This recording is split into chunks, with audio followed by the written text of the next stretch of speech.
want to introduce you to this wonderful team of folks. They, along with others, are the reason we had a remarkably successful operation called Autumn Sweep. We were joined by One More Child, Heartland for Children, DCF, Lake Wells Police, Davenport Police, Clearmont Police, Auburndale Police, St. Cloud Police, Winter Haven Fire Rescue, Lakeland Police, Haines City Police, Winter Haven Police, Haines City Police, Marion County Sheriff's Office, Lake County Sheriff's Office, Tampa Police, and the State Attorney's Office. Now, also speaking today will be Captain Ty Thompson from Lakeland, Chief Parker from Davenport, Chief Velasquez from Lake Wells, Joni Domingue from One More Child, Katie and Parchment from Heartland for Children. I'm going to give a brief overview of what occurred, and then we're going to focus on a couple of topics. We focus on going after the human trafficking operations, and we understand that there are live victims that we're trying to rescue every day, and then we culminate with an operation such as this with our partners. And the only reason we can be successful is because of the number of partners that we have. This operation began on October 2nd, and it only lasted 5 days because of the hurricane, so we had to cut it off early, and despite that, we made 157 arrests, 47 prostitutes, 96 Johns, and 14 for a variety of other charges. We arrested one for human trafficking. Usually it's remarkably difficult to find the human trafficker, but we did this time. We also rescued 4 potential victims of human trafficking that admitted it up front. Now, our wonderful NGOs that are here today will follow up with all of these people, because after creating a relationship and partnership, usually they identify others who, once they become accustomed to the NGOs and see that they're there to help them, may also be noticed. But we are excited that we were able to rescue 4 potential victims of human trafficking. Now, this is such a popular thing in Florida. You know, you come to Florida on vacation, a lot of people want to leave on probation, and this time was was not different than any other time. People came from 9 other states in order to be arrested in Polk County, Florida. I take that as a great compliment. They were from California, New York, Nevada, Pennsylvania, North Carolina, Kentucky, Wisconsin, Georgia, Arizona, and one came to us all the way from the UK. So I don't know how our jails and lockups compare to the UK, but we have a subject matter expert now. 26 of those were married. The youngest John we arrested was 15. The oldest one was 61. We added 35 new felony charges and 201 misdemeanor charges as a result of this operation. What's interesting is that there were 327 prior felony charges that had been filed against these people. So we weren't dealing with a lot of people who just stumbled in by mistake. And there were 455 prior misdemeanor charges filed against these people. Now, these that we arrested, some of the charges included 2 counts of homicide, that are 2 people charged with homicide. Apparently those were null prost in the process, vehicle homicide, kidnapping, robbery, and a sundry of other charges. So there were some very bad people that we arrested. Now, for just a moment, I want to focus on what I think is a huge concern, and that huge concern is those that came here illegally. So I'm going to roll out a couple of things for you. First, I want you to see this chart. 25 illegal immigrants were arrested in this operation. They were from Venezuela, Cuba, Colombia, Guatemala, Honduras, and Mexico. 16% of these total arrests were people who should not even have been in this country, but they were here. And they were here because we have a federal government that enabled these criminals to come into the country and then treated them very well after the criminals came here illegally. So let me share a story with you, and then I'm going to read a quote for you and then let you see a video. The prostitutes that came here, several of them had to pay off a coyote debt. Some of them said, hey, we did it because it was easy money. Others said, well, we came here and we were illegal, we couldn't get employment, so we turned to prostitution. Some of them said, we were threatened and our family was threatened if we did not prostitute for the coyotes or for the human traffickers. So I'm going to tell you one story about one of our suspects, Maria, and that's not her real name. She's from Venezuela. She made a conscious decision to come to this country to commit crime.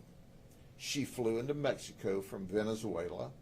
She walked across from Juarez, Mexico, into El Paso, Texas, with her one-year-old child, where she was greeted by the Border Patrol. Did you hear what I said? She was greeted by the Border Patrol. There was no sneaking. She flew in, she got here, she simply walked across the open border. There is no border security at the southern border. Zero. It doesn't exist. So when she was greeted, and you'll understand why we use that term in a minute, you'll understand that she went to the Border Patrol processing, where in one day she completed the processing and was released to a facility, a holding facility, a housing facility for immigrants. She said, I was given a DNA test to make sure that my DNA matched my child's. He was given a DEA test to make sure he was really my child. She said, once that occurred, they set me down and they told me all about the benefits that I would get in the United States.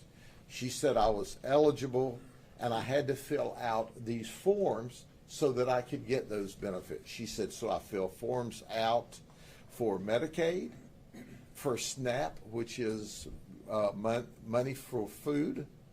She said I was given free travel from the border to Chicago. When I got to Chicago, I couldn't find gainful employment there, so I thought, what the heck? I'll go to Florida. And then I got to fly to Florida. She was giving free housing. All because the United States paid for that. That's right, you, the taxpayers, got to pay for that. So this was all simply walking across the border. She said it was unbelievable to me. But let me read her quote, because understand, she walked across the border. This was not a stealthful act. And then they gave her free travel, free housing, free food, free medical care. All why people from the hurricane are still waiting for help. Let me read in English, and then we're going to play the video clip she agreed to do if we'd use another name. When I passed through immigration, they sat me down and explained to me all the benefits I was eligible for. I was told I could apply for government assistance. I could apply for health medical insurance for my son, and I could apply for food assistance. After I finished talking to immigration, a short time passed until a DNA test was done on me and my son to prove that he was my son. Then they set me down with other people who were also waiting and had already qualified to be released. Then they explained to us that the documents we had in our hands were our personal identification in the United States, and we could use the documents to travel on buses and airplanes. They also explained to us that we could use those documents to apply for our documents to become legal here. And after that, they explained all the after they explained all of the benefits, they said, "Welcome to the United States of North America." And from there, they transported us to a refugee camp. And all of this occurred in one day. So welcome to the United States. This is someone who just crossed the border illegally and to commit crime. And they were not only welcome to the United States, but then they were giving all kinds of benefits at the cost of the taxpayer. So let's listen to her in her words, and then we'll move on from there to other topics. Bueno, cuando pasé, me sentaron, me explicaron todos los beneficios que tenía, que podía recurrir a ayudas del gobierno, podría recurrir a seguros para el niño, seguros médicos, podía recurrir a ayuda para el bebé solamente, ayuda de comida. Y allí, bueno, después que terminé de ver con las personas, pasó un ratito que me hicieron la prueba de ADN para ver que mi hijo, o sea, no, era mi hijo, pues, para comprobar que era mi hijo. Y después allí me sentaron en unas sillas con las otras personas que habían calificado ese día para salir. Y ahí nos explicaron que los documentos que nos estaban en nuestras manos, pues eran como nuestra identificación aquí en Estados Unidos, que con eso podíamos viajar en bus, en avión, que con eso podíamos sacar nuestros papeles más legalmente aquí. Y después que nos explicaron todo eso, de las ayudas y toda la cuestión, pues nos dijeron bienvenidos a los Estados Unidos de Norteamérica y ya de hecho nos llevaron a un refugio y salimos de migración. Now understand there are 4 women listed here as human trafficking victims that were smuggled across the border in addition to her. 2 of the human trafficking victims admitted they had to pay off a coyote debt of $6,000. Make no mistake about it, the government is complicit and is aiding and abetting human trafficking in the United States because they're creating an environment for people to start out here at more than they amassed where they came from. In addition to that, there is a wide open border where fentanyl is coming across, and that is encouraged, and as a result of that, we have thousands upon thousands of people dying in the United States. And then the best that our federal politicians can say was, well, it didn't kill as many people this year as last year. I don't even need to comment more about that. All the while, we have people that are suffering, that have not received help yet from the federal government as a result of the hurricanes in North Carolina and in Florida and Polk County. The aid's not come through yet. There are people, irrespective of the hurricanes, in this nation that need help, that need support, but they don't get that support that these folks get for coming across the border illegally. When are we going to get tired of this? When have we had enough? When are we going to say the hardworking people in the United States are who we need to be taking care of? Not creating an environment and encouraging people to come across the border illegally in violation of federal law, and then welcoming them to the United States and showering them with gifts at the taxpayer's expense, while people in our own nation are not receiving what they should receive. And here's the human trafficker we were able to arrest. Travis Hutchinson, he's 25, he lives in Davenport. He was dealing with 2 females, one from Colombia and one from Venezuela. Now the Colombian came to Mexico, to California, and then to here. She was recruited by a coyote who took her to the border and said, all you have to do is walk across. Understand, the coyotes weren't even having to smuggle or hide them in vehicles and bring them across the border late at night. The coyote now rounds you up, takes you to the border, and says, walk right through here and go into that processing center. Well, our Colombian victim and our Venezuelan victim of human trafficking met there. And then they were flown from California to Florida.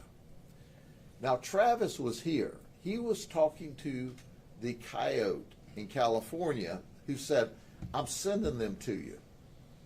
And they had to work to pay off the debt. Travis would set up the appointments. They were having to turn as many as 20 tricks a day apiece in order to pay off their debt. So they were paying the coyote's debt off. They were then paying Travis, and he was setting up all of these operations. Oh, they can even use Cash App if you don't have cash. It's amazing to me. So, Travis, when they would refuse or say, I'm tired, I don't want to do this anymore, he would slap and choke one of our victims and threaten them if they did not get out and go back to work. It is exciting. If this operation had only involved his arrest, it would have been a success. But let me go over a few more of the arrests. Now, what would a autumn sweep operation be? What would any of our undercover operations be where we're dealing with human trafficking, prostitution, child predators, without Disney? We always arrest Disney employees. This is Eubanus Muta. He's 28 from Davenport. He's a wood carving artist when he's not soliciting prostitution. This is Kyle Widmeyer. He's 20 from Philadelphia. He works as a custodian for Disney. He said he just moved to Florida at the end of September from Philadelphia. Well, Kyle, welcome to Florida. Welcome to Polk County. Welcome to the jail. And there's Juan Albino. He's 35. He's from Haines City. He works backstage utilities. Oh, by the way, he's married and had a wife at home. And of course, being patriotic, people wanting to have sex, there's the military members. Juan Barrio, who's 47, he's a disabled vet. He was born in Colombia. Norrell Cooper from Orlando, Navy Reserve, supply clerk. He's stationed in Jacksonville. Then there's Alejandro Parra. He's 20 from Davie, Florida. He's a paralegal in the Army, stationed in Orlando. You know what he told us? I literally do this at my job. Meaning, he processes papers for soldiers that are arrested. Well, heck, when he bonds out, he can go process his own paperwork. You know what I mean? And then I always like to point out the loyal husbands who leave their wives or fiancés at home while they have sex. So here's Leanthony Williams. He was arrested on Friday, October the 4th. Just before he was to get married on Tuesday, 4 days later. The fiancé was out of town at the time, and hey, he had some spare time on his hands. What can you say? You know, his quote was, I hope she doesn't find out. Well, newsflash, it's going to be on every station, on social media. You know, she's going to find out. Then there's Jonathan Webster. He came all the way from the UK, from England. He was here on a 2-week vacation with his fiancée, and his fiancée thought he was going to Walmart. Well, it was a Walmart of sorts. It was a Walmart of sex, a Walmart to get caught. But Jonathan's fiancée now knows that he wasn't at Walmart. He was at Grady Mart. Dominique Price, 30, from Mineola. His fiancée is pregnant. He told her that he was going to the gym for a little exercise. I guess you could call that exercise. He was arrested on Friday, October 4th, but that's okay. He had 2 days to bond out before the baby was due on Sunday. And then there's always the previous sting arrest. You know, Tommy Thomas, 28, from Haines City, he was arrested in 2019. He said, hey, I had such a great time getting arrested by the sheriff's office and the team of detectives from the police departments. I think I'll go back and get arrested again. So that's what happened. And then Jose Perez says, well, you're not by yourself. I'm 38. I'm from Haines City, and he was arrested in 2017. His wife thought he was at work. Then there's Evans Joseph Jr. He was a prostitute, not a John. He was arrested in 2022 for offering to commit prostitution. And then this was kind of one of my favorites, so I gave him his own card by himself. Darren Sandiardo, he's 43, he's from Brentwood, New York. He's a volunteer firefighter, has been for 25 years. He's here on vacation. He's married with a 5-year-old son, charged with solicitation. So, there you go. But in addition to our human trafficker, if we only made these 3 arrests, it would have been a success. Because you see, in addition to a human trafficking operations, we're also doing a child predator operation. These 3 folks traveled to the undercover location thinking they were going to have sex with a child. That's right, these are what we call pedophile or dangerous child sex predators. Michael Gillis is from Eden Prairie, Minnesota. Now there's a story about that.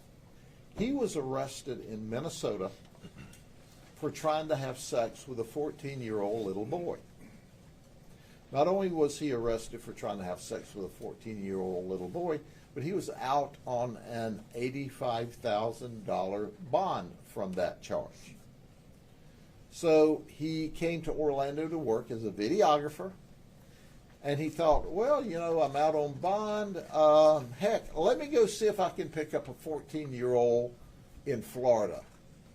And that's what he did. He showed up at our operation, and he was promptly arrested again for trying to have sex with a 14-year-old little boy, where he was put in jail on a $72,000 bond and required to have an ankle monitor. Well, you would think Minnesota would revoke his bond and say, hey, if you're out, you've got children at risk. But, you know, he hasn't been to trial yet. They haven't even revoked his bond. Minnesota's not even trying to arrest him. Now, we're working with the police up there that are working very hard to try to get him rearrested on their charges. Because after all, he didn't make his October 10th court appearance in Minnesota because he was tied up here. Now he's out on a bond wearing an ankle monitor, and he can't leave the state.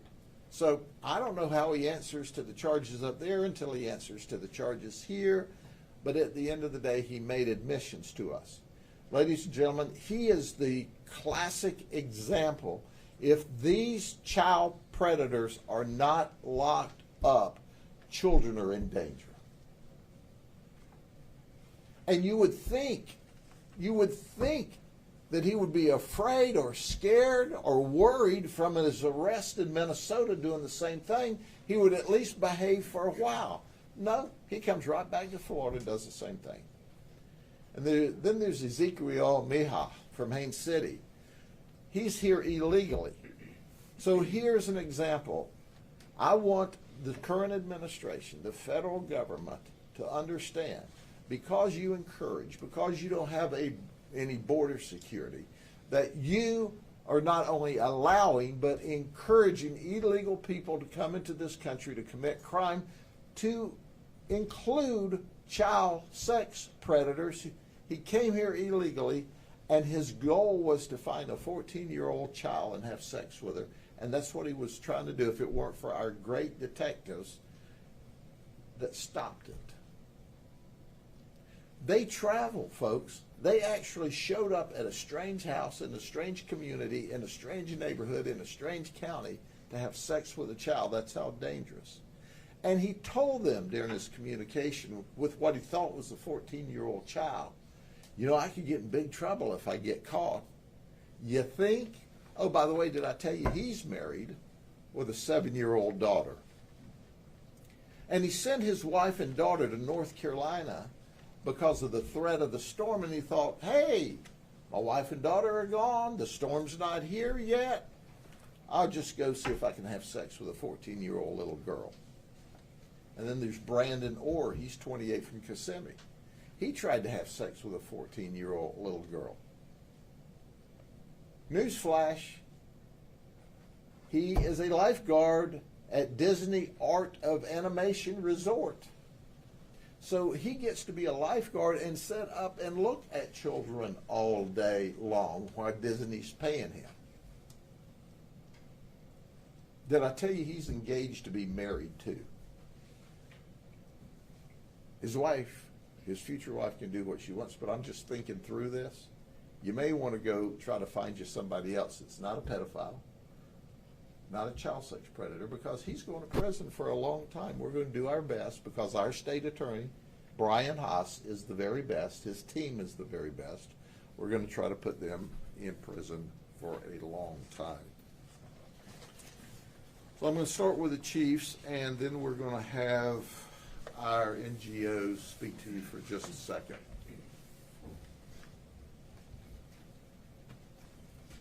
Good morning. My name is Steve Parker. I'm the Chief of Police for the City of Davenport. You know, and I look at these pictures and these numbers, you know, for these operations used to shock me. You know, 150, 200 in one operation. But we do them so often now, it's not surprising anymore. But to me, what is surprising is some of the ancillary crimes and the immoral acts that spawn off of these types of things, some of the things that Sheriff Judd talked about. To me, that's what's kind of shocking. You know, I want to thank Sheriff Judd and his team and all of our law enforcement partners here in Polk County and in the entire Central Florida area for participating in this type of operation. These things like this is what we need to bring to the forefront to eradicate this. And these NGOs that stand up here with us, these are the true heroes. These are the ones that stand up here day in and day out and do the hard work. And so we appreciate your hard work as well. Thank you.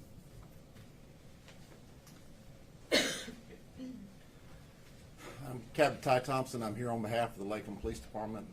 I happen to be the division commander of our Special Investigation Division, who is a participant in this operation. We'd like to thank Sheriff Judd and the Polk County Sheriff's Office for their proactive stance against crimes like this against our community. I'd just like to say, in addition to that, I know that this operation in and of itself is very labor intensive for those detectives and those investigators and law enforcement officers that are involved in it.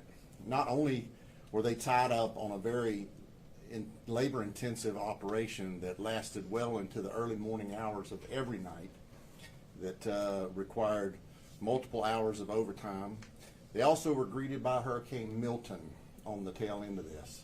And some of those very detectives and police officers and law enforcement professionals are still out on the streets of this community trying to put it back together. So I'm very proud to be a part of this law enforcement community in this county, and I'm very proud of the men and women that protect this community. Thank you. Good morning. I'm Chief Chris Velasquez with the Lake Wells Police Department, and I'd like to thank each and every one of the people that are here today and all of those that worked in this operation. It was an amazing initiative. When you think about the number of people, the number of staff that it takes to manage and to run an operation like this, it's overwhelming. But with all of the folks that are partnered here today, this is just a snippet of what we do each and every day in this county. We work together hand in hand. It's all about doing the right thing. It's all about serving the public. It's all about providing justice to the victims. Look at all the people up here. It's easy to think that, you know, the police could have better things to do. Well, I want to ask each and every one of you and anyone that's out there watching, if you're thinking that we're out here just going after people that are looking for prostitutes and we could be doing other things, ask yourself how you would feel. Ask yourself if it was your son or daughter that was being victimized. So we've got some slow learners, 3 people rearrested. You know, what will it take? I can tell you right now, I can guarantee you that the people that are up here, this isn't their first time. This is their first time maybe being caught. So this is happening every day. Every day. Thousands and thousands of people are being victimized, and they're committing these crimes. So we're going to continue until we can do an operation and we get 0, and then we'll still probably try it again just to see what happens. But it doesn't seem like it's going to stop.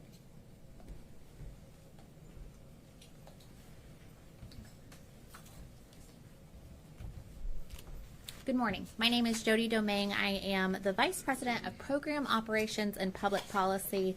I oversee One More Child's direct care services to trafficking survivors in Florida, North Carolina, Tennessee, and Ohio, and also our prevention and legislative efforts nationally and globally. I would like to just offer our sincerest gratitude to the Polk County Sheriff's Office. I would also like to thank the Florida Human Trafficking Victim Fund in partnership with the Florida Sheriff's Association that provided critical resources for this operation. Because of them and our faithful partners at One More Child, we once again were able to be on the ground offering services. These services included advocacy, mental health counseling, lived experience mentorship. You're going to hear from one of our mentors today. Translation services, which are much needed, safe shelter, and much, much more. And we offer these services not only to the individuals who are able to be identified immediately as human trafficking survivors, but also those who are not ready to identify, those who are not ready to exit a life of sexual exploitation. What we know is that the majority of people who enter into a life of prostitution are doing so under the age of 18 years old. So what that means is almost every individual who walked through those doors has been a victim at one point and offered very little options for their future. One More Child is committed to providing better options. We are committed to providing hope for a better future. We also know that we are not going to end this problem by identifying victims and providing them exceptional services. That's why One More Child is in full support and collaboration of a bill that will be introduced into the legislature called the Human Trafficking Reduction Act. This bill is going to make first-time buyers a felony. Right now, this is a misdemeanor in the state of Florida. The trauma that is caused by being able to purchase a person's body and do whatever you want to it is far too catastrophic. And the resources expended by the Polk County Sheriff's Office and other law enforcement agencies is far too much to be bound to only charging first-time offenses as misdemeanors. We will not arrest our way out of this problem with misdemeanors.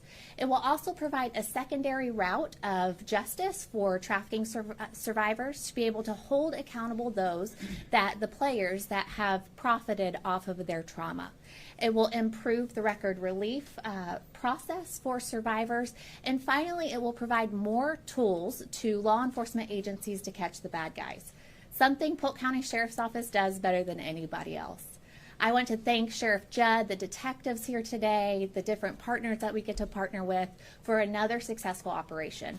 Because of you, bad guys are off the streets. And because of you, survivors now are on their path to healing and have a hope for a better future. And if you are watching this and you have been coerced or forced or convinced that you need to sell your body for profit, I'm here to tell you there is help. There is hope. Reach out to One More Child or any of the hotline numbers that will be provided to you today. Thank you.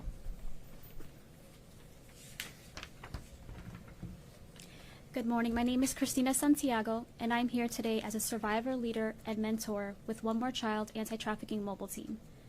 I am honored to stand here today with Polk County Sheriff's Office and with many other amazing organizations that are continuously fighting for survivors to be seen and heard. It wasn't until 2020 when I heard the words human trafficking. I came across a video on YouTube where a young woman was sharing her trafficking story. Much of what she shared, I identified with. It was like a light switch that went off, and I realized that someone out there, miles away from me, walked in similar shoes. I said to myself, my abuse has a name. I went down this rabbit hole and began searching, what is human trafficking? Much of my exploitation took place in high school due to having vulnerabilities which made me a target for exploitation. I was manipulated, groomed, and through coercion, it led to the start of my trafficking. Towards the end of my senior year, I was assaulted, which resulted in an unwanted pregnancy, which I was later forced by my trafficker to have an abortion. As a survivor, my story did not end there. I have spent the last 8 years healing through therapy and support from loved ones. During the last 2 years, I have been given the opportunity to use my experience to better serve other survivors. I am grateful to advocate for other survivors and to use my own personal experience when partnering with law enforcement during these operations. If you are watching this and can identify and are in need of help, please reach out to our organization here at One More Child. The scars from my past serve as a reminder that not only did I experience a difficult situation, but I made it through. Scars are not only a sign of trauma, but they are also a sign of healing. After all, there is no scar until the wound is closed. My scars help others know she gets it. And today, my mess made room for my message, and my purpose is to now serve as a mentor to those who are hurting. Thank you for your time. Good morning. My name is Katie Parchment. I'm the Resiliency Coordinator for Heartland for Children and also the co-chair for the Human Trafficking Task Force that covers Polk, Highlands, and Hardy counties. First, we would like to extend our gratitude to Sheriff Judd and the many men and women in law enforcement who took part of this operation. The level of compassion, professionalism, and determination to identify victims of human trafficking and their traffickers is unmatched. The gift of working collaboratively with other NGOs and law enforcement to provide immediate intervention and support is a model that is unique to the Polk County Sheriff Department. This collaborative approach fosters information sharing and a broad spectrum of expertise that oftentimes lead to innovative solutions to combat human trafficking. Having the ability to provide a trauma-informed environment when speaking to potential victims allows for enhanced communication and reduced trauma triggers during this process. I'm confident that I can speak for myself and the other NGOs involved that being able to meet and pour into the men and women who we meet during these operations is more rewarding and inspirational than you could ever imagine. Heartland for Children works hand in hand with the Department of Children and Families to provide intervention, services, and support to help protect children at risk of abuse, neglect, or threatened harm. Through services that can help foster behavioral changes and prevention programs to help strengthen families, our mission is to protect children and help support families to self-sufficiency. We understand that sometimes being in this life is a means of survival. There are several free resources available to help people experiencing difficult times. You can reach out to findhelp.org for free resources. The Department of Children and Families Hope Florida program, the Hope hotline number is 1-833-GET-HOPE. United Ways 211. The National Human Trafficking Hotline, 1-888-373-7888. The Florida Department of Children and Families Abuse Hotline, 1-800-96-ABUSE. And then the Florida Human Trafficking Hotline that you can report directly to law enforcement, 1-855-FLA-SAFE. Lastly, I would like to leave anyone currently functioning in survival mode with a few words. You are wonderfully and beautifully made, and don't let anybody else tell you any differently. You are not your past or your current circumstances. Your resiliency will serve as an amazing testimony in the future, so don't give up. Healing takes time, and trauma triggers come in waves. However, there are several resources and supports throughout our community that can help you with your healing journey. Take a chance on you and reach out for help, because there is several services and referrals available out there to help you through that journey. And even though some days will be hard, you will have to learn a new norm, and your resiliency will help you through and help you to understand that you deserve love, safety, and happiness. Thank you. We do these operations to save the victims. And we do these operations to save the victims because they're important to us. And ladies, you will never understand just how great you are and what a dynamic process we have now, because you join us at every operation, every step of the way, and we can turn these potential victims over to you immediately, not with some bureaucratic paperwork. But I want to close with this. Imagine for a second, a country where we had border security, where we did not spend millions upon millions upon millions of dollars dealing with illegal people coming across the border, the wide open border, welcomed with open arms, and given resources for just being illegal in our country. Imagine if we closed the border and could take those resources and spend them on the victims of human trafficking. Imagine if we could take those resources and spend them on those that are suffering from mental illness and drug addiction in this country.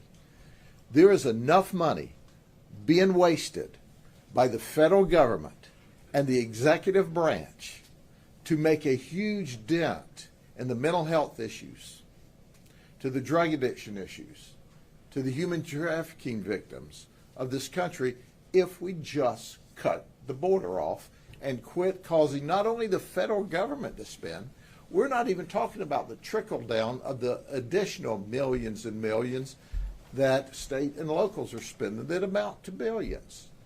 Imagine that we could have a country where we spent that money on people that are citizens here that deserve to have the help that they need, that they can't afford, that their families can't afford.